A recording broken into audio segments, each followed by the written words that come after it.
తొలి ఏకాదశి సందర్భంగా నిజామాబాద్ నగరంలోని గంగాస్థాన్ ఉత్తర తిరుపతి ఆలయం, చెండా బాలాజీ ఆలయం, నర్సింగ్పల్లి ఇందూర్ తిరుమల, నాందేవాడ విఠలేశ్వర ఆలయాలకు భక్తుల రద్దీ నెలకొంది. తెల్లవారుజామున నుంచే ప్రత్యేక పూజలు నిర్వహించారు.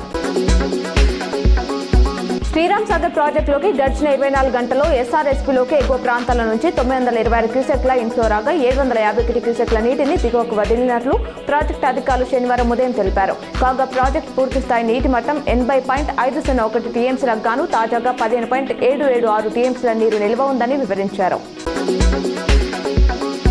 రాష్ట్రంలోని పలు జిల్లాల్లో వర్షాలు పడే ఛాన్స్ ఉందని వాతావరణ నిపుణులు అంచనా వేశారు. ఉమ్మడి ఆదిలాబాద్, పెద్దపల్లి, భూపాలపల్లి, ములుగు, నిజామాబాద్, జగిత్యాల, కామారెడ్డి, సంగారెడ్డి, వికారాబాద్, మెదక్ జిల్లాలో అక్కడక్కడ వానలు పడే అవకాశం ఉందని చెప్పారు.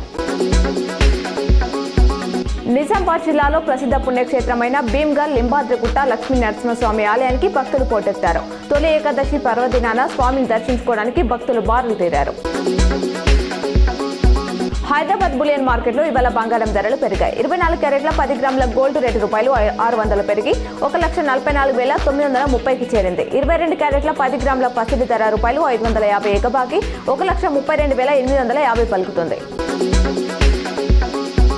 గోవులు సంచరించిన ప్రదేశం పవిత్రమైనదని, గోవును స్మరిస్తే మనసు ఉత్సాహంగా ఉంటుందని ప్రముఖ ఆధ్యాత్మిక ప్రవచన చక్రవర్తి బ్రహ్మశ్రీ డాక్టర్ చాగంటి కోటేశ్వరరావు అన్నారు. శుక్రవారం నిజామాబాద్లో గోమాత వైభవం అనే అంశంపై నిర్వహించిన ప్రత్యేక ప్రవచన కార్యక్రమంలో ఆయన మాట్లాడారు.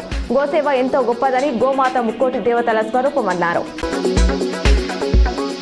కామారెడ్డి, నిజామాబాద్ జిల్లాలో 2 రోజుల పర్యటనకు విచ్చేసిన తెలంగాణ హైకోర్టు న్యాయమూర్తులకు జిల్లా కలెక్టర్ ఆశీష్ సాంగ్వాన్ శనివారం కామారెడ్డి జిల్లా కేంద్రంలో ఘనంగా స్వాగతం పలికారు. ఈ సందర్భంగా హైకోర్టు న్యాయమూర్తులు justice Lakshminarayana, justice Praveen Kumar, justice Madhavi లతలకు జిల్లా కలెక్టర్ పూల మొక్కలను అందజేసి శుభాకాంక్షలు తెలిపారు. నందిపేట కేదారేశ్వర ఆశ్రమంలో ఈ నెల 20న ఉచిత నేత్ర వైద్య శిబిరం నిర్వహించనున్నామని వ్యవస్థాపకులు మంగిరాములు మహారాజ్ తెలిపారు. శిబిరానికి వచ్చేవారు ఆధార్ కార్డు వెంట తెచ్చుకోవాలని సూచించారు.